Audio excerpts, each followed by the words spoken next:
in such a way, it only inspires others that we are to, be in youth development. And just the fact that you have had yourself as a youth, and I kind of looked at your bio piece that you played Pop Warner in Oceanside, am I correct? Yes. Yes, I played in Oceanside, California, and I've played since a young tyke. And so it was pretty natural for me to play the sport. I had uncles who played the sport. It was, for some reason, and it could be our culture, but Samoans pretty much gravitated towards the sport of football. And there's history with rugby, there's history with the warrior mentality and being on a team. And I think it just made the most sense to us because it, not speaking the language and learning, because I was second generation Samoan from the islands. And so I speak English. My mom speaks English, understands and speaks Samoan. And my grandma was straight Samoan, where that's all she spoke. So for me, the game of football was something like we could all rally around and realize like, hey man, our skill sets and the things like I'm a smaller Samoan to scale I'm comparing myself to the rest of our population, and not a bad thing. It is what it is. But I also have the same mentality, that warrior mentality, that big man mentality, to where football and team sports just in community, I mean, that's all language that naturally comes to us. And so I feel like if it came naturally, then why not share it? I think that's a good thing. Well, one of the things is I, sent over those questions to you, Pisa, and just kind of wanted to kind of, touch on a couple of things. I know for me, growing up in the community of Boyle Heights, I had, people that I had as role models that were positive. There were role models that were not so positive. Who were those role models in your life that were the positive influences that made you who you are today? Okay, so I believe I can share some content. Role models. So first off, would it have to be my mom? And the reason why is because I didn't have my father in the picture. And so I was a middle child. She had me at 20 years old. She had my older brother at 16, and she had my younger brother at 21. And so we lived with my grandma growing up all the way through junior high, all the way up into junior high, until she finally was able to get out on her own and get me and my brothers our own room. And so when you experience, like, the good thing for me is that I had my grandfather and my grandmother, and I had aunts and uncles, and we all lived in the same house. And so I had plenty of father figures, but they are actually speaking with love and empathy because it was mothers. And mothers see it a little different than guys. But I think listening and learning how to be mindful of how they think and how they operate allowed me, even to this day, to be a great husband. So when we talk about mentors, have to start with my mom, grandma, and grandpa. My grandfather was retired military, and and that's how he ended up in the United States. And he was that father figure that, the male figure that I didn't have. And I saw his hard work, and I wanted to emulate it. I saw how he loved people and people respected him. And so I emulated how he carried himself and I wanted to be like him. I really wanted to be like him. And when it came to football, my uncles, my uncles were the ones who were playing the sport at a higher level. And so it was a goal for me to make sure when I was at their level, I was either better or just as good as they were, because I thought so highly of them. When you're in a family function like that in the same household, I think it's easy to pull from those. And like you said, there was bad influences too. Some of my uncles, after they were done playing football, and they only made it to a year in college and ended up bouncing back, and he ended up turning to drugs. And so although nobody spoke about that in the household, I heard because I would listen to what was going on in the household. And then I would see how disappointed my grandma and my aunties were about his choices. And that just made me think, you know what, man, like, I don't want to do that. I don't want to be that. And that wasn't a bad thing because we still loved him. We just knew that he was in a bad place and trying to figure himself out. And so my uncles played a great influence for me. So my brothers, naturally now, right? So we end up competing. You end up, fighting, and we were pretty active kids. And so we would play with each other. And when we play with each other, you play like how brothers play. You love each other, but you want to win. And so how to compete, I think I learned that from them because you didn't want to lose. You didn't want to get beat up. You didn't want to be you didn't want to be. And so if you didn't want to be, then you have to do it. So my brothers, another great influence for me in my growth. So although I didn't have my father in the picture, I think having all those other influences filled the role and helped me in my maturation. Absolutely. Outstanding. I see we have a few of our members on, and I think your story resonates with a number of young people that don't truly have the father in their lives, but they have the father role model, father figure. It could be a coach. It can be someone that's related to you, but to have the opportunity, like you said, to be able to have someone that you can model yourself after. And I appreciate that you shared that, Pisa, because a number of our youth do have this situation of not being able to have someone that they can look to. You right now are a role model to them because you've shared a little bit of your time.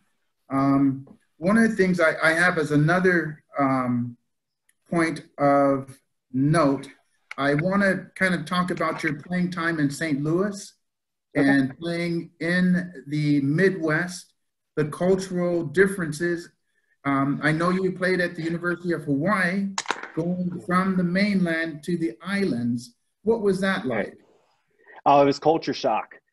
I went from California, Oceanside, California, beautiful sunny weather, to Hawaii, and I'm like, okay, I'm set. I don't want to do anything. Like, to St. Louis.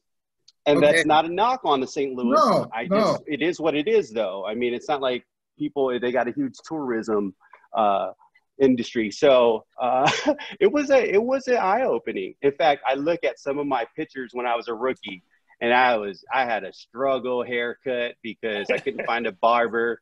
I had I had bad swag. It took me a year because I wanted to embrace. So the thing about it is this, right?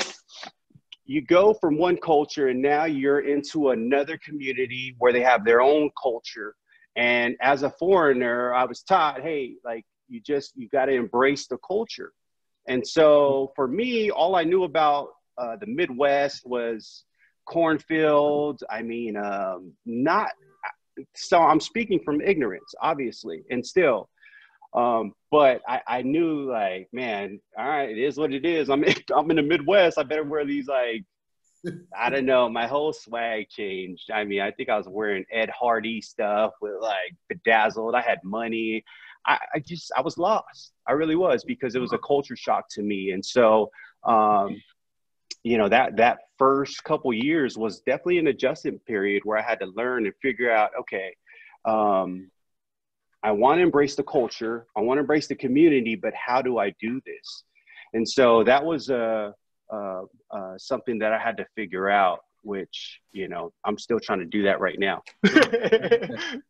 What I'd like to do is segue a little bit. Rashawn, he's going to be my producer here. We pulled up some of your highlights. Okay. And Rashawn, if you want to go ahead and do a shared screen and bring up Pisa's highlights, this is of I think I found that it's very cool because you played with some future Hall of Famers in St. Louis. And I will ask that after we take a few minutes to look at your highlights and then kind of go with how it is to play with greatness around you. Right. What does that do for you? Okay, I'm going to attempt to go ahead and pull this up. I apologize. I don't think the sound is going to be there. So if it's not, this might be a good time for you to just say hello and check into the members that you see on screen right there. I think they'll enjoy a little individual hello. That'd be kind of cool. So I'm What's gonna up, pull Roger? this up. What's up, Raheem? 3KZ, he. Sorry if I messed that up. Min and Robert White. Hey, thanks for joining us, man. I think it's a huge step, a great show of maturity for you guys to take your time to actually tune into some old people talk about the good old days or their glory days. So I really do appreciate you guys joining, man. Okay, here we go. Let's see what we got. Yeah, you can narrate over this too. Yeah, So this is so if you can tell, this is probably my second year. By the way, I uploaded this video on YouTube. The NFL had this program where they give you your highlights. You just got to ask for them, and they kind of made it so. I just uploaded it. It's a lot of slow-mo, unfortunately, because that's what they do, and they cut it down and edit it. So this is unedited, like highlight tape. So right now, this is one of my first years in St. Louis. I'm rocking the towel. I didn't wear gloves because I thought, you know what? I got to be tough. So if I'm in the Midwest and I'm supposed to be tough, you don't wear gloves. Right. But the only thing it worked against me is because we were indoors. So it's kind of hard to prove you're tough when you're indoors, you know? This is my rookie year. That's Hines Ward. There goes the no gloves guy. And like I said, it was more so trying to find myself. I think that was part of it. St. Louis is known for being tough, as is Pittsburgh. And so, and even in the NFL and in life, you just got to be tough. And if you're not tough, then you're going to hurt yourself, because life's not easy and life's not going to take it easy on us. So that's why, you know, like, we got to learn to play with it. You got to play through it. You got to be tough. Look at this hit right here. Like, this would be a fine right now. You can't, that's fine. So that's not something like I'm going to go ahead and endorse. But look at this little thing I do right now, because I know, like, I wanted him to know how hard the hit was. And so, like, I'm like, oh, wait, should I celebrate? And I'm like, no, I'm going to pretend like I got knocked out because I hit him so hard. And then I just plop to the ground, because this is me being drama. This is like when you don't care and you just want to have fun because you know it's a game. That's what you start doing. You just start, like, you just when you have a good feel of it, like, that's me lightweight, like, clowning him, like, man, I just knocked you out, bruh. So that's kind of like my little, all right. And they knew I'm all right. That's Aeneas Williams. He's a Hall of Famer, you know, and so I was fortunate. This is Sean Alexander. This is a rivalry game. Yes. And yeah, the tackle, that's a good form tackle. That I wouldn't get a fine for. But you see how I drive them down? I use those horns to take them down. You got to use that head to leverage and, like, you know, dig in there. And actually, you're supposed to pull your hands to your head. You're supposed to squeeze so that you take the air out of them, stay strong, and secure those tackles. Right. That's a celebration dance I would do. And that's one of my idols. Junior Seau used to do something like that. And so that's a shout out to him. Like, I remember you, OG. Like, I'm from Oceanside too, and we're out here, and I'm just trying to represent. Nice. That I didn't make the play. No gloves. It's a big breakup. That's a great. But you know me, try to play it cool. Like, hey, next time he's gonna get it. Next time, you found the camera right there. You found the camera right there. Oh yeah, I knew. I'm like, I'm gonna make him pay. That will highlight is really, you know, I think I jumped in the pile. I don't know the ball. I think he might have put the ball down at the end, and then I was trying to pretend like it was, you know, a fumble, but it wasn't. So you had to just cover this guy. And is that Plaxico Burress? That might be. Yes. No, that ain't Plaxico. No, it's not. No, that's Hilliard. But yeah, I mean, I played, man. There goes the no gloves. Like, I played hard, and I just tried to be the best, you know, every day. Every day I came to work and try to work hard and prove that I was good enough and that I wasn't small, and that, you know, Oceanside is here, and that I'm representing the right way, because I knew, like, growing up, okay, I can represent one way, put on for the hood, oh, this is East Side, Ocean Side, it's, you know, whatever. But I knew that didn't lead to the path that I wanted, which was here, glorifying my family, my community, my people, my mom. I just put it on. And for me, that meant more than, that's why I'm so excited. That's why I play so hard, because I know I'm not playing for just me. It's so much bigger than that now, especially in the NFL, in a business-driven sport. It's kind of hard to focus on just the game, you know, unfortunately, because you're so worried about business and injuries and hurting your stock for next year. You know, there's contracts, and whenever there's money involved, it just kind of, for me, not, you know, it kind of left a bad taste. But at the end of the day, you still got to do your job, and I try to do it the best of my abilities. I think that's why I lasted so long. So, yeah, man, you guys should check it out. I got some interceptions. I finished with 7 interceptions. You got some of those there for sure. Right here, I got a penalty because when I got tackled, I threw the ball back to the player. And I knew what I was doing. Like, here, take that. I kind of wish I would have saved that ball, because then I could put it behind me, but I didn't. That's funny. Yeah. And I got in trouble from coach. Coach was like, come on, Pisa. Now you just cost us 15 yards. Now we're on the other side of the 50. So then I just had to mature, like, okay, I can't be trying to one-up guys. It's not about me. It's about team. And so right there, I could have celebrated. I could have threw the ball. But I was like, you know what? I can't do it if those guys don't do their job. So did I really do something special other than my job? That's what you do when you when you go to work, right? You just do your job, and Isn't that what life is about anyway? It's just being part of a team to do your job, you know, to be able to work with other people, bring the essence of a goal together as a team. You know, are you today, you know, there's a lot of distractions that make them kind of not focus on the bigger picture. What would you give as advice for the focus of the bigger picture? I love this when you got good. Well, I started it off with like my household when we started talking, or who is my mentors. And I started with where it starts for you guys. You got to start with, like, if your mom is at one because your father's, like, that's the closest. That was the one who birthed you. You know, you it's so much bigger than, like, so start there, start in your household. Because if you can't even do it on a local level, if you can't even do it like in my front yard, if I didn't dominate my front yard against my brothers, how can I dominate across the street? If I can't, because that's what we used to take these games all over the street. We play at my house, we play at Mr. Frazier's house, we play at my cousin Paula's house. We go to different places, and if you weren't doing your job, you're not going to get picked, and they don't want to be on the team. So I wanted to be on a team, and not only be on a team, I want to be the best on the team.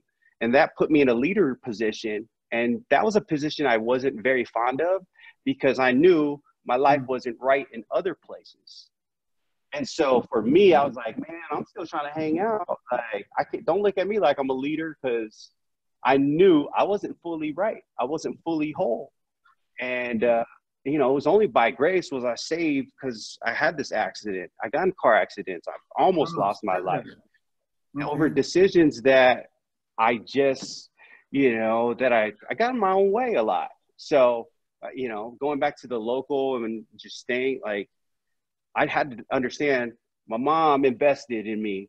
My grandma invested in me. All these people invested in me. And I wanted to make sure that it paid off, and not paid off in money, although that actually ended up happening. I wanted to pay off in people saying how good I was doing, you know, and how proud they were, and how the community was writing articles, and how the community was embracing and proud whenever my name came up, because I was on the big stage representing our little city of Oceanside. And I think for me, that's where the value, and that's where I understood, like, man, it's nice driving these cars. Don't get me wrong. There's definitely luxury, but I played this game when there was only, you know, my brother and I and the neighbors, Joey and Ola. And I almost had more fun then. And why? Because, you know, that's when I was building that tenacity, that grit to persevere through, like, losses. If I lost to Joey and Ola, man, I was coming back that same day, maybe later on that day, the next day, because I wanted to make sure we're gonna settle this. Okay. And so I think that mentality helped me when I got to the big stage, because I was already ingrained and had that in me since a young one. And so for me, I made it easier because I had those habits as a young one. So developing your tenacity when you're younger is a key. And I will say the young people that we have on the Zoom today are in that category, 12, 13, 14, 15-year-olds that we have here. Nice. At the point when you were 13, 14, 15, you were in your yard, you were Yes. battling with your brothers. That built the character. Now, I'm going to fast forward to today. I believe you're a high school coach. Now you are molding young people today. Right. What is it like to do that? Hard. They're so hard. And then I remember how hard I was. And then I think like, all right, Pisa, don't be so hard on yourself, you know, because this is a process and you have to be patient with them. And it's definitely made me a better father. But I just love on them hard. And I think that's why I get the same. They understand where I'm coming from. They know what I expect from them. And I think that's good to give them those principles so they understand in life, those things that's what carries on. That responsibility people want, because football is so temporary. And I played 8 years in the professional. I played college. I played Pop Warner. Yeah, I played high school. I played at all levels. And when I retired, I was 30 years old. I'm 39 years old. I can't, you know, although I do football camps and although I do football training videos, at the end of the day, I know what matters is that I'm a great husband to my wife and that I'm a great father to my kids. And that's a struggle in itself. But the coaching kind of helps. It's natural because I played the game to give back. At least I feel that is. And then it's just a chance for me to connect and make sure like, all right, I'm understanding and knowing, because I was at that level and I understand how hard it is. So, okay, just love on them because I understand when they go home, who knows what these kids are dealing with. Right. And so as coaches, we got to make sure we're on our game, because if we go and we have a bad 2-3 hours with these kids, and then they got to turn around and go back home and have a bad 2-3 hours and then be hungry on top of that, man, that doesn't sit well with me. And because they're my players and I coach them like that, I feel the same pain. I'm empathetic for them. And knowing, you know, not having a lot growing up, I understand those deficiencies. So for me, I'm like, you know what, I got to give back. My kids are fortunate and I'm a great husband and father, but now I can expand to the kids that, you know, I'm working with that, you know, and that's why I do it. Well, you know, that's kind of, it seems like, you know, I consider you a youth developer as a coach, a great father, someone that our young people right now watching and listening to you understand that there is a goal in life to be a good person. Our mantra, and then I'll ask you a question. Have you ever been to a Boys and Girls Club? Yeah. Long story, yes, I've been to a Boys and Girls Club. And I actually was looking at one of the sites, I think, that you had on one of the emails. And I thought, man, this is a nice Boys and Girls Club, because the one I grew up wasn't that nice. Had some challenges, to say the least. Okay. Well, ours changed a little bit too, but I thought, you know what? If it wasn't for the Oceanside Boys and Girls Club, I wouldn't have got a lot of mentorship and food, because think about it, it's summertime, school's getting out. So my mom wasn't sending me to daycare at that time. My mom's a single mom. My grandma was working at that point. So I'd have to find a ride. I'd have to either walk, or maybe one of my other cousins who was going to the Boys and Girls Club, I'd have to get a ride. And the walk, although it was only a mile, 2 miles, it was probably like 2 miles. It was, depending on which route you took, you know, could determine a lot. So anyways, once you got there, oh my gosh, talk about competition. So I went from competing against my brothers to now, all right, let's take it to the big stage. And back then, when you're a teenager, is the Boys and Girls Club. Maybe for you guys, because you guys go to sites at the campuses, whenever you're competing in those sports for tickets for the raffle at the end of the day in the summer, that summer program was the best time for me. I learned how to play foosball. I competed in foosball, ping pong, video games, basketball. I learned, like, hey, you can't be in the key for 3 seconds in basketball, because I grew up like I didn't know. Like that, the Boys and Girls Club was highly influential in my progress and in my competition and in my path to the NFL, because that's where I got to face like Black kids, Mexicans, you know, some whites. You know, it was a mix of all of us. And it's, you know, when you throw a bunch of just, you know, crazy cats in there who are highly competitive and, you know, just hungry and all that, man, it leads them to some good stuff in a good way. And it wasn't always perfect, and everyone had different hoods. And so you had to get past that awkwardness. But once we knew, like, man, we're just kids, man, I'm just trying to compete. I'm trying to win. You're trying to win, man. It's all good. It's all love. That's right. Man, I got a lot of friends, and I owe a lot of those people, man, who helped me compete, helped me, you know, and there's some bad ones too, though. And, you know, we go to the store, we'd be able to walk out of the Boys and Girls Club. So then that was when trouble happened. And I learned, all right, I can't be hanging around certain dudes, because when I hang around this dude, we going here, we supposed to be at the Boys and Girls Club, but we going over there to A&PM. Like, man, what are we doing? I ain't got no money already. Shoot. So, yes, Boys and Girls Club. And I still do a lot of work with the local Vista Boys and Girls Club. Outstanding. Because that's one of those programs that I know it actually influenced me and moved me. So when Jared asked, I didn't know if he knew, but I was like already on board. And, you know, I'm still here as a resource for you guys to be in Long Beach and to represent our chapter up there. I'm pretty excited. I'm getting goosebumps because, you know, for me, hearing you say that, you know, I grew up in East LA. I've got a lot of knucklehead friends that, you know, didn't make it. And you are a testament to what the Boys and Girls Club can do for young people. What I'd like to do now is go ahead and have an opportunity for the members that are on to ask a couple questions. They'll shoot them over. If you can hear me, nod. Rashawn, if you want to go ahead and pause the video and bring us back to full screen. This is an opportunity I'd like to share with them to have any questions that they have had come to them ask. I'm going to call on you, Mr. Robert White. Robert White Pisa is a young man. Robert, wave to Pisa, please. Hey, Robert.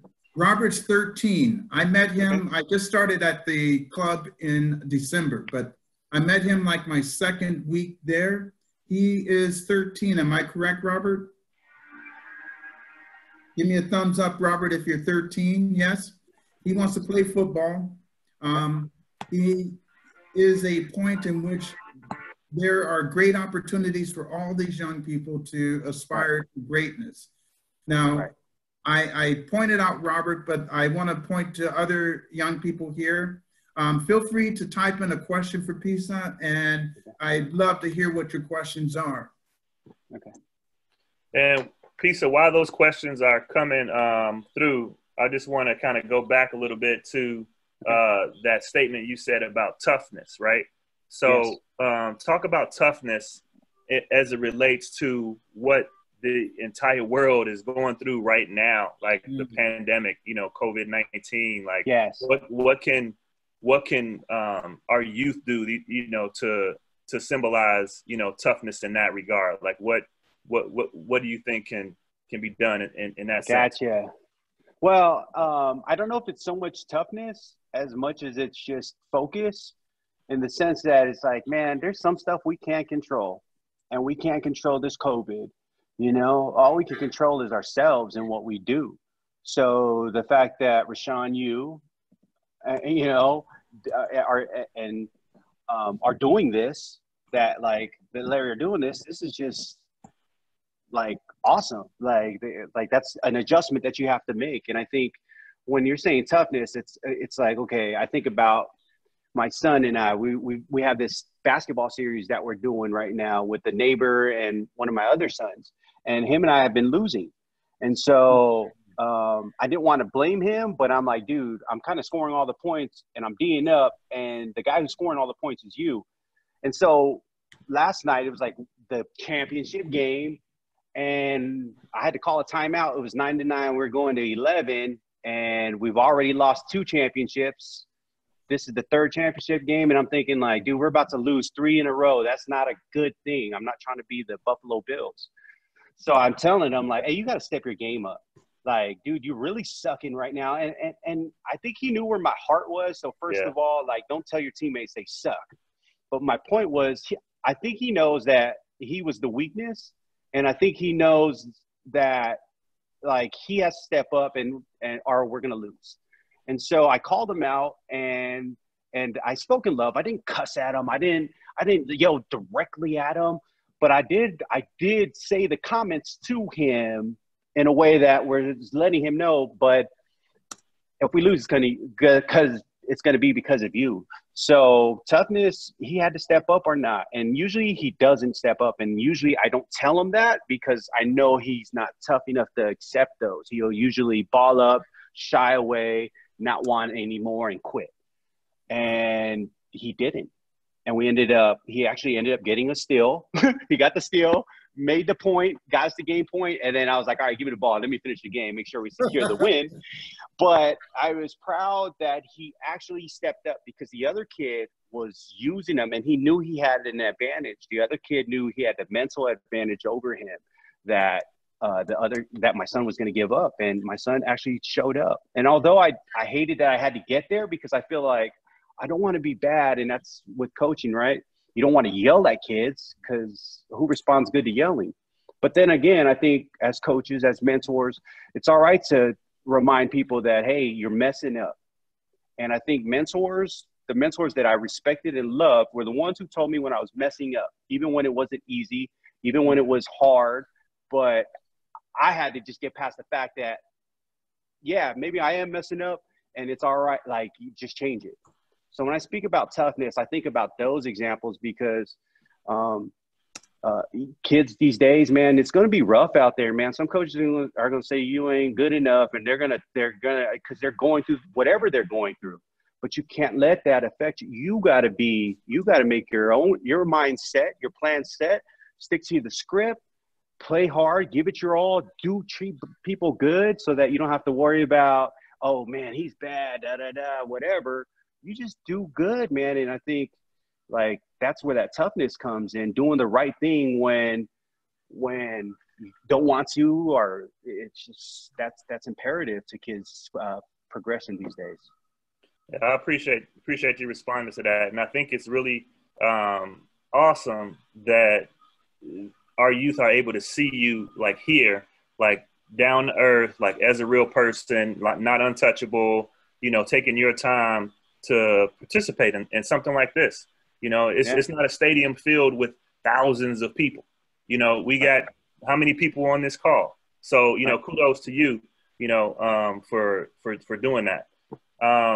Lance, we have a question from, I hope I say your name right, is Rakeem. I'm going to go ahead and I'm going to allow him to ask his question. He sent it over. It's a really good question. So go ahead. Thanks, Rakeem. How you doing? I'm well, thank you. I want to go to the NFL, and what should I be doing every day to push myself and achieve that goal? Did you hear the question, Pizza? Yeah, absolutely heard it, Okay. Rakeem, man, I'm doing well. Thanks for asking, man, and I hope you are as well, dude. I would say this: only you know, and this journey and this path is custom to the actual person. And so when you have to ask yourself, did I do enough? Then I didn't do enough. So that's usually a good barometer. And there's other metrics like, okay, what was your goal to make the NFL? Okay, well, am I at my peak performance? And so you would test yourself by playing against your neighbors, your brother, and you can tell, all right, am I dominating them? If you are, then you can move up to the next level. If not, hey, bruh, you got to go in the lab and work on some stuff. So Rakeem, my answer would be, if you are or you're not, just by those metrics. If you're asking yourself that question, do I have more? Did I do enough? Then you got to answer those questions. And if you answer those questions consistently, like, yeah, I did enough. Yeah, I felt good about that work. Yeah, I did work today. Yeah, I did. You can check those boxes and you can answer it. Then because that's how I like. And then you get back. I think he cut out a little bit. Sorry about that, guys. No, you're back. You're good.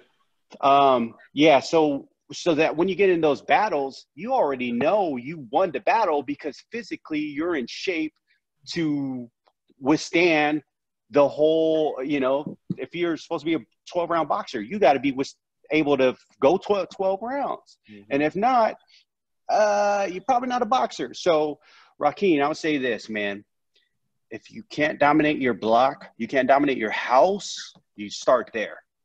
And then once you'll see and you'll build up confidence because now I did it local, I did it city, I did it state. Now I can take my show on a worldwide tour on the big leagues. So that's where it starts, man, at home. Are you the best on your Pop Warner team or your high school team? If you're not the best on your high school team, then you either got to be the best. So you got to put in the work to be better than the best guy right now. Or maybe it's nice to say I want to be the best, but it's too much work and you don't, and you don't want to put it in. So then maybe that's not your path. So Rakeem, you're saying it. All right. Now manifest it with your work, man, because at the end of the day, that's the guys who make it, the guys that put in the work and the energy. And if you're not motivated and energetic towards that goal consistently, then that's probably not a goal you're supposed to attain. Outstanding. Yeah, so Rakeem, thanks so much for asking that question. Thank you. In that same breath though, Pisa, can you talk about what it means to be coachable, right? Ooh. I love that. Was my go ahead. Yeah, let's say you do all of that, what you just said. Right. But then what does it mean and what does it take to be coachable? And this guys who are chiming in, girls who are on the phone, like please listen to the response. Yeah, so that was my big thing when I was preaching to the high schoolers locally. They have a silver pigskin where they give it to the top high school player, an award, and it could go lineman, anybody, just the best player, all right, that the local TV news station does. And my message to them was be coachable. And so I'm huge on being coachable because think about it, right? I said, if you're not dominating the house, okay, then you can't go to the next level. And that's the same thing with football. Now, your skills are limited. Your talent is limited. And so when you start going different levels, if you don't adjust and adapt, like for me, okay, prime example. I start dealing with injuries, and then now I'm hurt. And so I'm hurt, then I can't tackle. And now these coaches are on me about, hey, man, you need to do this. They're working with me after practice because I'm missing all these tackles and stuff like that. And I was like, man, what's going on with my game? So everybody was trying to coach me through this, but at the end of the day, I was injured. And so I had to learn because I was always taught to fight through injuries and stuff like that. Coachable is a sense like it's the ability to adjust your game. And I think if you don't adjust your game, then you're not gonna succeed. You're gonna be stuck at a certain spot. So coachability is big because you've got to be able to say, I'm not the best. I don't know everything. Maybe this coach who didn't even play football knows a little something. And a lot of my game came from people who never even, played at college, let alone the NFL. And I had to submit and say, you know what? Maybe they do know what the hell they're doing. And then I started to realize, like, man, there's some smart people out there. Maybe I don't know everything, and I was humbled.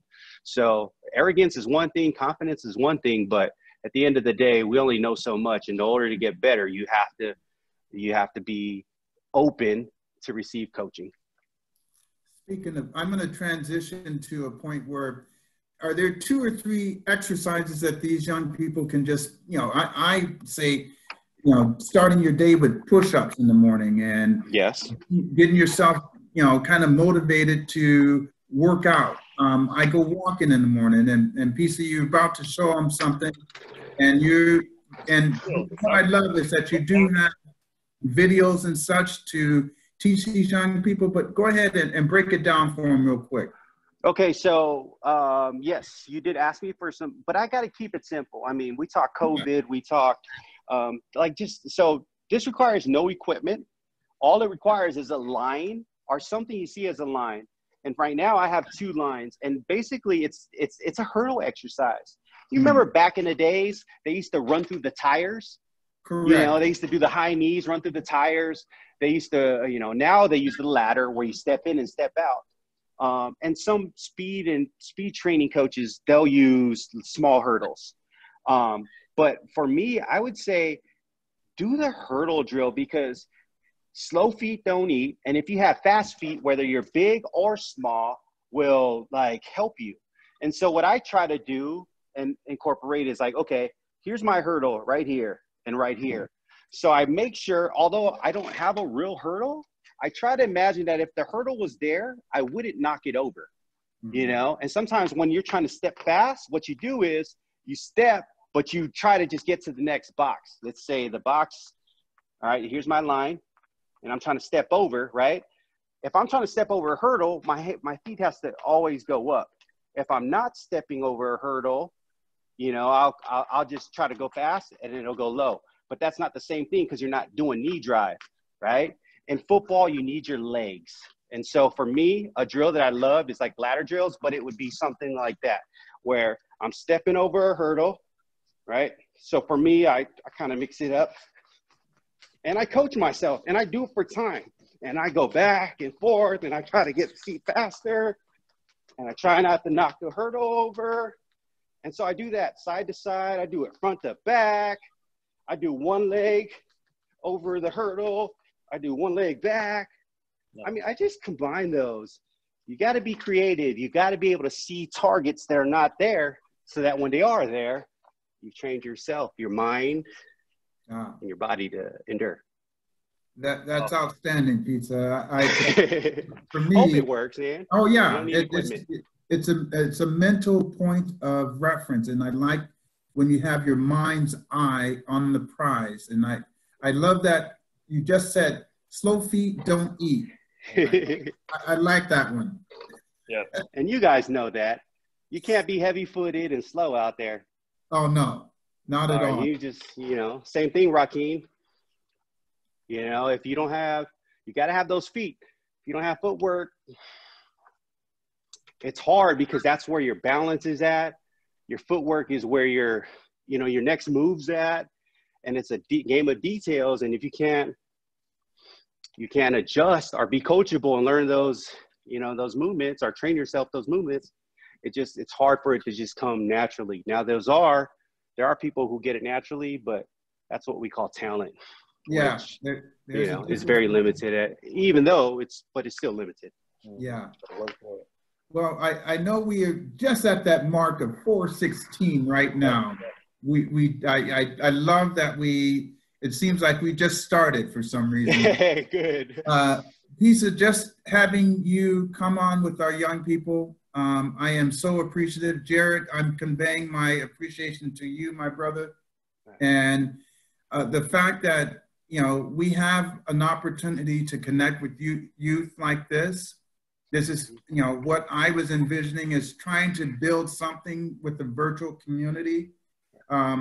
You being a Boys and Girls Club alum really has more of an impact than you can ever imagine. Rakeem, great question. Rashawn, what do we have for Rakeem?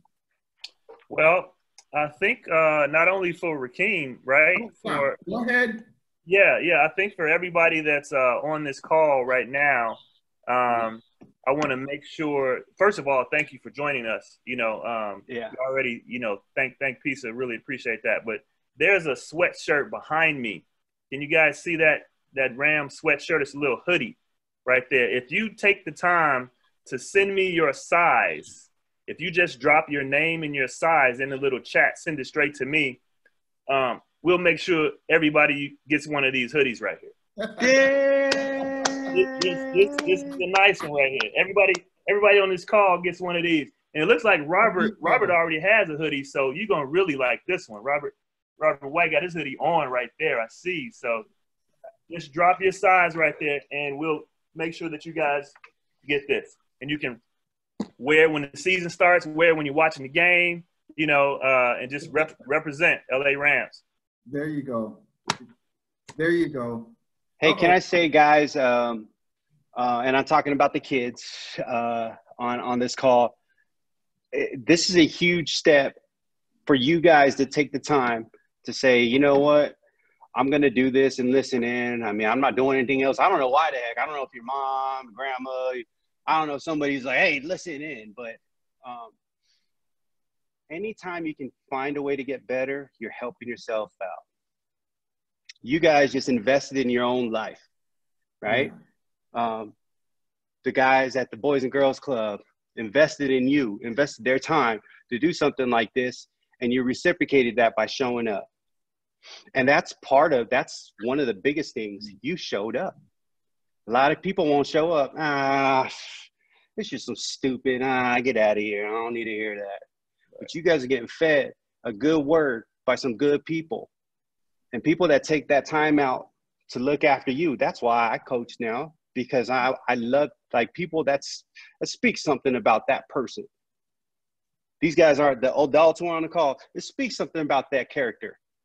Now, we talked about it. We learned from the good, but we also learned from the bad. So the people and the character that got you in this room, don't let them down.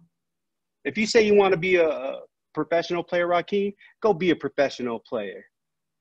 Don't let nobody down. The fact that you're doing this, keep it going. COVID, you have an opportunity, a chance to get better or worse. And you guys decide to get better. So keep it up. Thank you guys for coming, man. I really appreciate you say my time, but your guys' time, because I know my kids, they're all over the place. I don't know where they at. And I said, well, that's why you ain't going to be a pro. That's why you better learn how to work some computers. I'm glad you know how to work in video games, because you ain't going to, actually I tell them, man, you ain't even that good at video games. You're not TQ. Get out of here. But, these kids, I'm going to be a streamer. All right, whatever. You don't even know how to work. So you guys ain't immune to this. All right. But what I'm saying is you guys are here. You guys are putting in the work. You got to feed your minds too. You got to feed your heart though. Although the mind's there, if you ain't got no heart, we talked about toughness. You ain't got no heart. I challenged my son's heart last night, whether he could step up and actually do something about what's going to happen. If he was going to take charge of his future and not win, and not lose. Or if he's going to just, it's COVID, I can't play. Man, if you can't endure past that, you ain't supposed to be there. So honestly, the fact that you guys are here, I don't care if it's just 5 of you. I don't care if it's 4. If it was 1, I'd give you the same energy. So once again, whoever got you on this call, man, thank them, because you guys are receiving a word, but that's your choices, right? You guys are making good choices because you guys know the difference between right and wrong. And you're trying to make more choices, better choices than bad choices. So keep going that way, boys. Increase the peace. I'm rocking my gear. Awesome. Rocking my gear. Yeah, that's awesome. All right, so I'm not seeing a whole lot of responses here, and I really want to make sure everybody gets one. So I'm just gonna go just right here. So Foster, what size do you wear? I wear large. Okay, Rakeem, I got yours. Roger, what size are you? I wear a medium. Medium? Yeah. Okay. You gotta get in the weight room, Raj. You don't get pressed at the line, Raj. Hey, bro, you better get them push-ups. You better get some push-ups in. Come on, Raj. You on that medium. Oh, man. I think that's hilarious. Robert White, what size are you? A medium and adult. You try to say adult. Yeah, right. Thanks for coming, Rob. Thanks, Raj. Rakeem. Hold on. Hope I say your name right. Delana? Are you there? Oh, Delane is one of our Rams staff members. Oh, okay, Yeah. okay. Yeah. All right, guys. Okay, what's up? I work with the Rams. What's up, Pisa? Good to see I you. see you, Delana. I've been, whoever the social media girl is, been big time in me, man. She don't want to answer my replies, my comments, but I like the sweatshirt. Hey. Same team, new logo. I love what you guys are doing, Pisa. Thanks so much for your time. This is really amazing, and I hope you guys enjoyed, what he shared and some of the jewels that he dropped. It's been amazing, just being a female working for the franchise. I love these moments where I can sit in and sit at the feet of our guys, sit at the feet of our students and hear what is important to them and what they like to learn and what they need. So as we're designing our campaigns, we're keeping those things in mind. So thank you for allowing me to be a fly on the wall. And I love what you guys are doing with the Boys and Girls Club in Long Beach. And Jared, you Long Beach.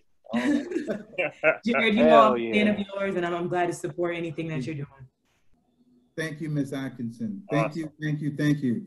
Jared, I want to convey my appreciation, take my hat off to you. This was kind of that dream that we were looking at, trying to come to fruition, and it's ongoing. I just see a relationship. Pisa, we welcome you to come back and share your knowledge in the future at some point. Much love is in this community, and we got to continue to spread it. I'm very, very appreciative, and I know I'm blessed to be in this opportunity to share this type of situation. Yeah, absolutely. This has been wonderful. This is definitely going to be memorable. So, like, if not anything else, like, this is awesome. If COVID-19 brought this, little gathering, then that's one thing that we can, say positive about. So you guys stay safe and stay tough. Stay tough. I like that. Peace out, guys. Have a great day. Peace.